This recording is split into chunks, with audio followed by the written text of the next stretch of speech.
Good afternoon, everybody. Let's call the meeting to order. Stand for the pledge, please.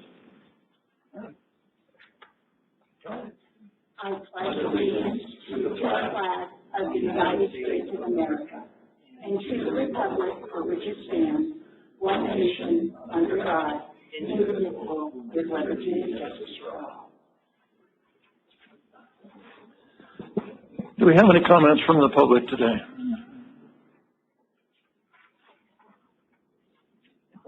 Seeing none, let's move on. Any corrections to the agenda or consent? No? Any board members want to pull anything from consent for discussion? And do we have a motion to adopt consent calendar? Okay. Let's call the question.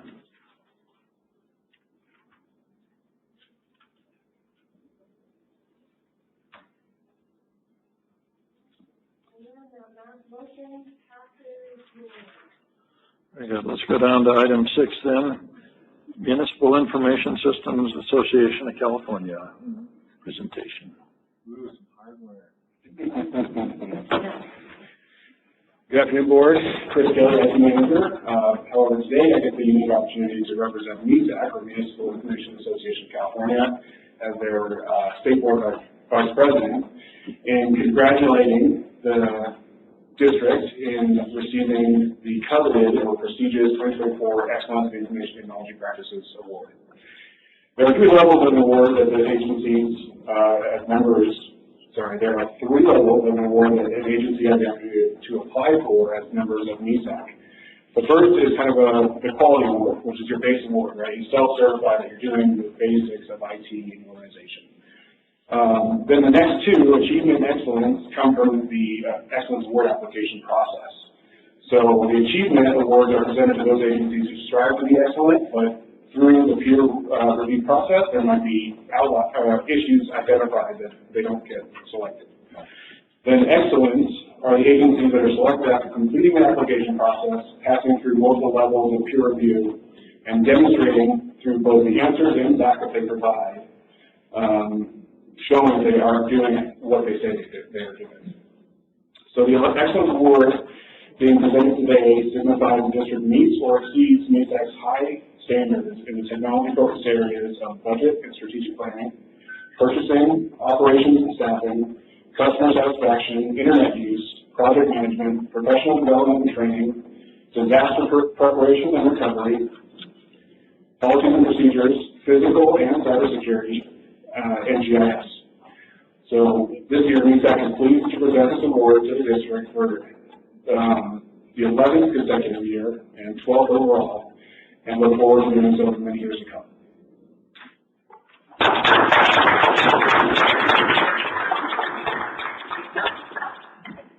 Can you guys come up so we can get a picture?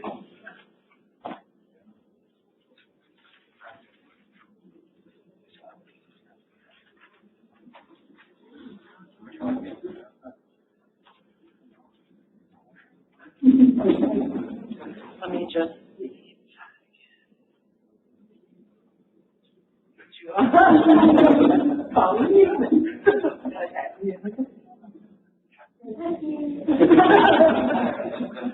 1, 2, 3.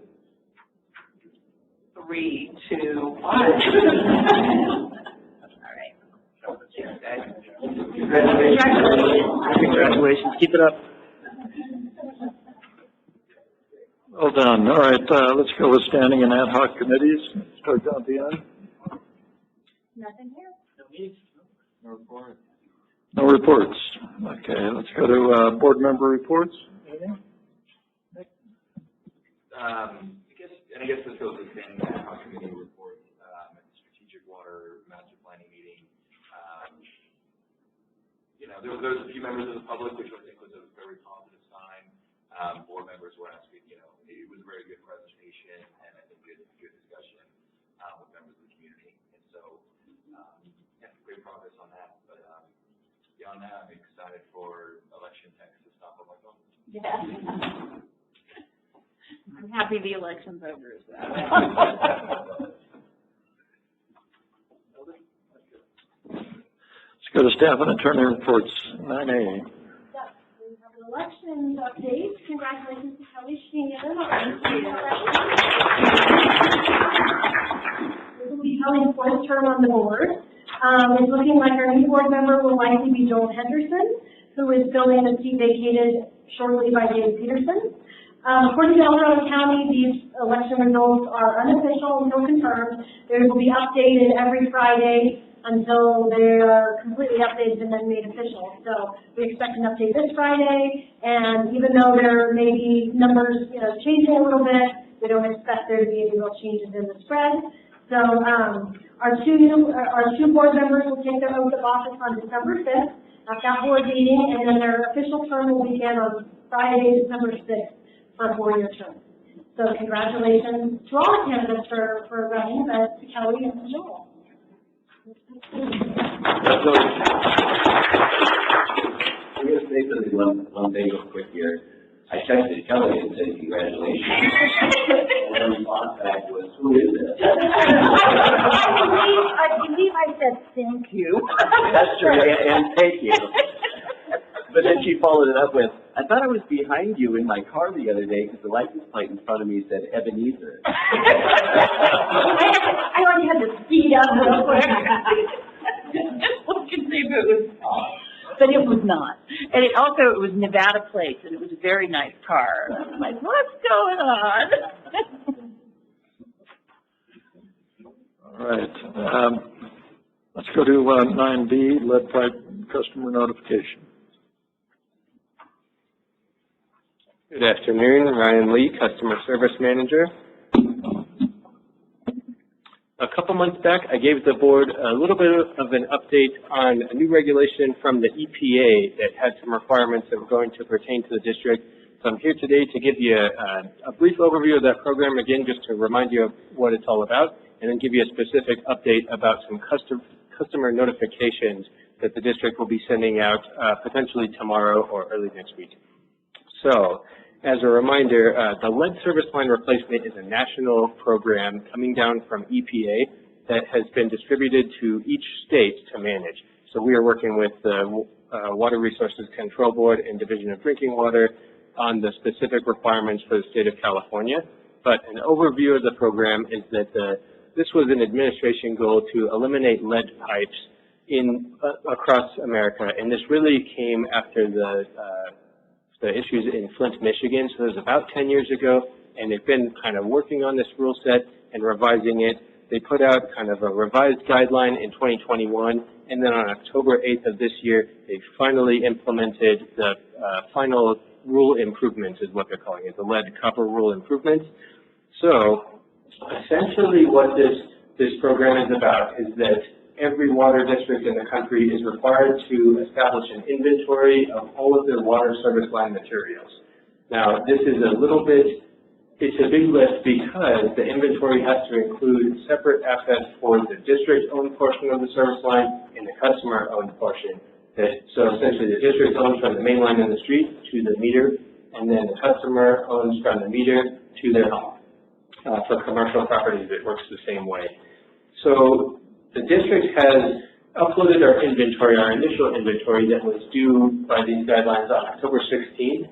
And so at this point, we are sending out the required notification to all customers who have an unknown or unverified service line material. And our inventory is essentially going out to all of our water customers at this point because the EPA has very strict guidelines, in California a little stricter guidelines on what the acceptable methods are for verifying the service line. So just to give you a little bit of context, the district has never seen lead service lines in our service area up to this point. We've never encountered one. We've talked to some local plumbers and contractors. Nobody has reported that they've ever seen one of these, but since we have not been able to verify our materials according to the DDW standards, we have to list those pipes as unknown and notify these customers that their material is unknown at this time and may contain lead. So the notice that's going out to all of our water customers, and like I said, that is looking like it may go in the mail tomorrow from our billing partner that sends these out, or it may be Monday next week. So customers will start to see these, and I can email the board a copy of the letter that's going out, as well as a kind of a fact sheet that goes with it, but I'll tell you a little bit about what that letter says. The letter itself is very formulaic. So we had to use a template that was essentially came straight from the Division of Drinking Water, ADW, and we proposed some minor changes to it. They accepted some of them and rejected other ones. So they really wanted us to use their template. So when you see that letter, you'll notice that it's not in the same tone that our letters normally are. It reads like something written by DDW. But essentially what it says is that as required by an EPA regulation, the district is notifying you that your water service line is currently, the material is currently unknown and may be lead. That was the required language. The letter then goes on to explain what the service line is, explain the district-owned portion versus the customer-owned portion. It talks about the health effects of lead. So this is some required language that we're going to start seeing. It's going to go in our annual consumer confidence report, which contains all of our water quality information. It's another requirement of this regulation. And so they have very specific language on lead that they want us to include. And what it essentially says is that lead at any concentration is dangerous, especially for young children or elderly people, and it can cause a list of bad health effects. And so that language will be standard. Every water agency in California will be using the same language, and then we'll start seeing a lot more of that in our outreach. The letter also talks about the inventory that the district is assembling. It tells the customers that we will continue to revise our inventory as we update these materials and verify them. And then it says the district will be coming up with a service line replacement plan for any lead service lines that we encounter. And it also has some information on how customers can have their water tested for lead if they're concerned about this, and where they can get more information from the state on the program. So with the letter, we are including kind of an infographic that walks customers through a method of determining what their service line material is themselves. This is one of the things that the EPA encouraged and DDW allows for as an acceptable method of verifying the material. A lot of agencies have done this, including some around the lake. We've seen that IMCID did this actually a couple months ago, so we reached out to them and a couple of the other agencies around here to get some feedback on how the program works, what the questions they got from customers. But essentially, it goes through some methods of, if you can find your service line, most of the water service lines here, the most accessible part of it is typically in a crawl space under the house where it kind of comes through the foundation and into the home. Depending on the home and the age of it, it can be more or less easy to get to that. But if you can get to it, you can basically scratch that line, and we have some pictures that show them what galvanized steel looks like, what copper looks like, and what lead looks like if they do find some. So we're asking customers to do what we're calling the scratch test. You can kind of scratch the sediment off the line and get a look at what the metal looks like. And then we also are asking them to put a magnet on it. Just a refrigerator magnet will work. Galvanized steel is magnetic, copper and lead are not. And so we have established an online survey as well as a paper version of the survey that customers can use to self-report their service line material if they choose to. This is a voluntary program, so we're not requiring it, but our outreach material lets them know that if they do, or if they are able to get to that service line and verify it and upload that to us, we request a picture at the EPA requirement that we have to have a photo evidence that they perform the test. But that it helps us complete the inventory, especially on the customer side. So that's the portion of the line that's a little more difficult for us. We have a lot more records. We can go through construction records and various as-built and things that we have that can give us more information on what the district side of the service is. But the customer side, we have less information. Just to give you a little bit of background on lead in California, thankfully it wasn't commonly used as a water service line material on the East Coast, very common. So they have, some of the East Coast cities have tens of thousands of these lines that they need to replace. In California, they say it's relatively uncommon, and when it was used, or where it was used, It's typically in the 1930s and then phased out shortly after that. There was a federal law followed up by a California state law that took effect in 1986 that effectively banned the use of lead in water service lines. So the DDW is allowing us to essentially eliminate any line from our material that for a house that was built after 1986, we can definitively mark that as not lead. So what the district is doing in the meantime, now that we've got this inventory, initial inventory into the state, the next steps are to continue to revise that. We're going to take this winter to go through the construction records, basically home construction, capital construction, any desktop exercise records that we have to fill in some of the blanks in our inventory. We expect we'll be able to knock out a couple thousand of them with that, at least on the district side, and then we'll continue to revise that.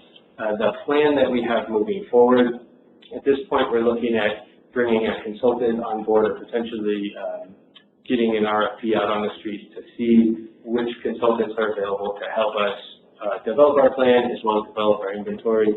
So these are some of the next steps, and I believe the plan was that we were going to come back to the operations committee with a lot more information about that side of it, the next steps that we have, and what our process is going to look like for validating the rest of these materials. We have the regulations require that we identify all of our materials, all of our unknowns, I believe in 7 years, and replace any lead lines within 10 years. Again, we don't expect to find any of these, but our main list here will be filling in the blanks on those unknown materials.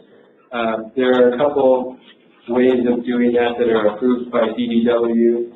Their favorite way is a visual inspection. They said that the best way to identify these is to essentially dig them up and look at them, but they do have some other ways that can be approved on a case-by-case basis. So we are looking at using interpolation or potentially predictive modeling through some new AI tools to essentially look at some areas that we have identified, and from that extrapolate that perhaps this whole neighborhood that was built at the same time is this, same material. And DDW will accept that on a case-by-case basis. So there's some work that we will need to do to get our plan approved at the state level before we can move forward with that. But there will be some field verification here coming up over the next couple of years. And as far as the notification requirements, this letter that we're sending out right now, we are required to send that out annually to any customers who have a portion of their service line that's an unknown material. So we will send that out every year. We will also send notification out anytime a new property owner sets up an account for a home that has an unknown service line. The new customers will get this kind of with their welcome packet that we send out. There's also some notification requirements that will pertain to any time the district is doing work on the water system that could potentially disturb a lead service line. So unfortunately, the DDW treats any unknown materials as lead, even though we don't believe they are, but they are treated as potentially lead. So we are coming up with some new methods for notifying customers who may be impacted by work in the system where we're shutting water on and off, that if there was a lead line, it could knock some of that lead into their water supply. Right. Yeah, just real quick. So the beginning line is that the requirements of the letter were very strict, and we made very few modifications to it. So we did add some language that was approved by DDW right on the front page, and I was wondering if you could read that so the board could hear it, about our thoughts on whether we think there's lead in our system. Yes. So the letter says, the material of the pipe that connects your home to the water main is unknown. Lead service lines or certain galvanized pipe can potentially place you at risk for exposure to lead. Therefore, your service line material will need to be identified.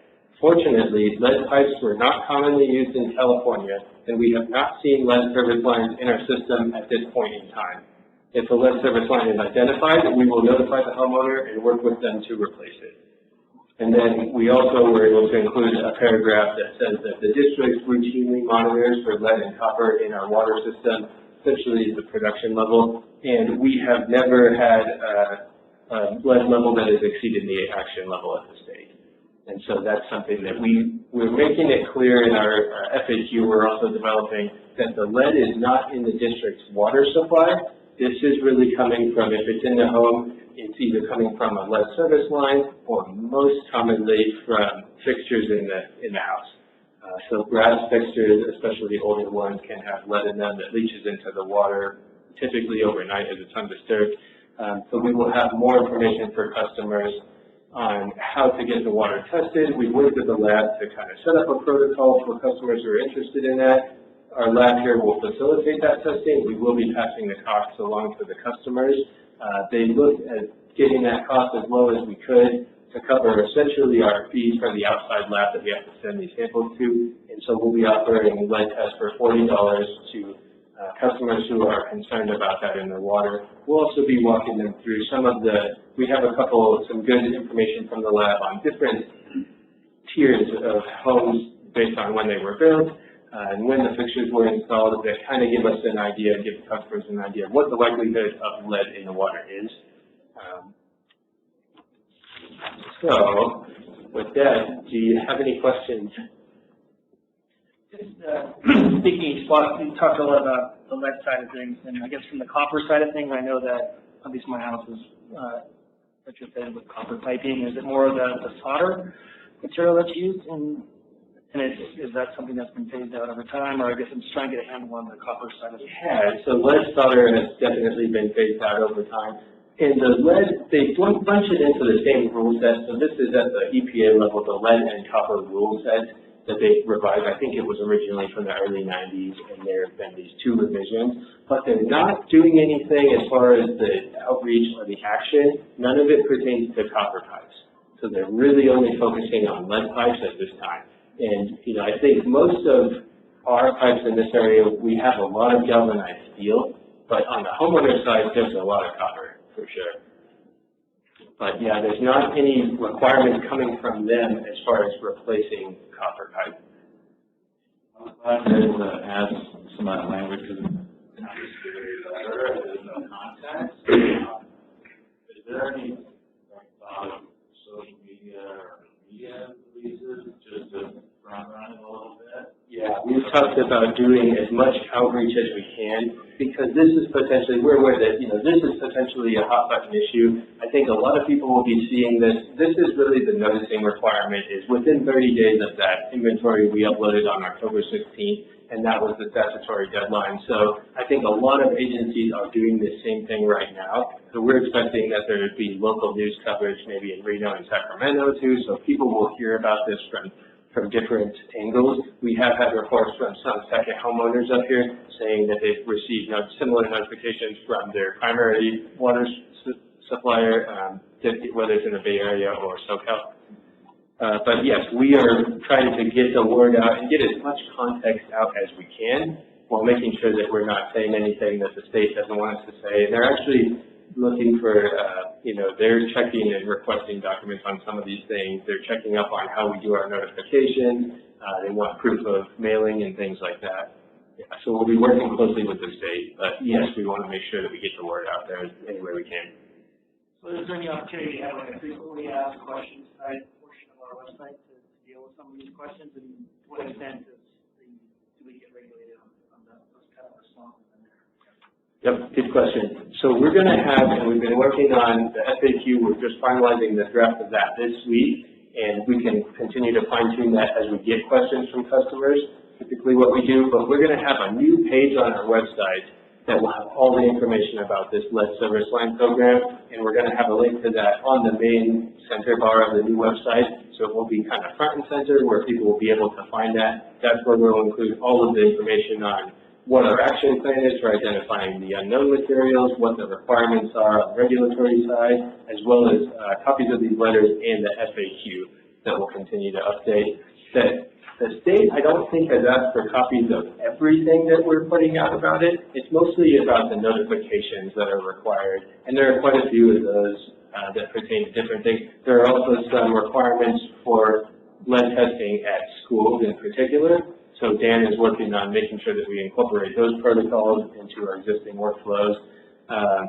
And there's a lot of notification that goes with that as well. But yeah, we're going to kind of keep this all in a centralized location on our website. We'll also have a link there to the online form that customers can use to report their material. And I think we have more flexibility in what we say there.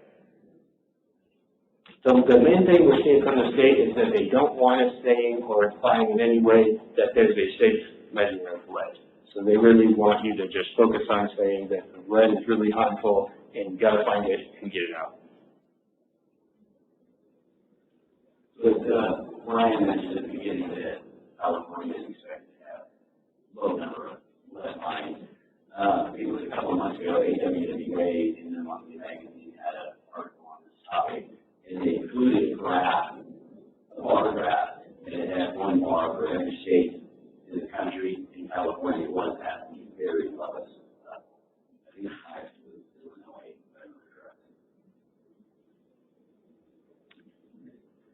And just that context question, the genesis of this was a consortium plan.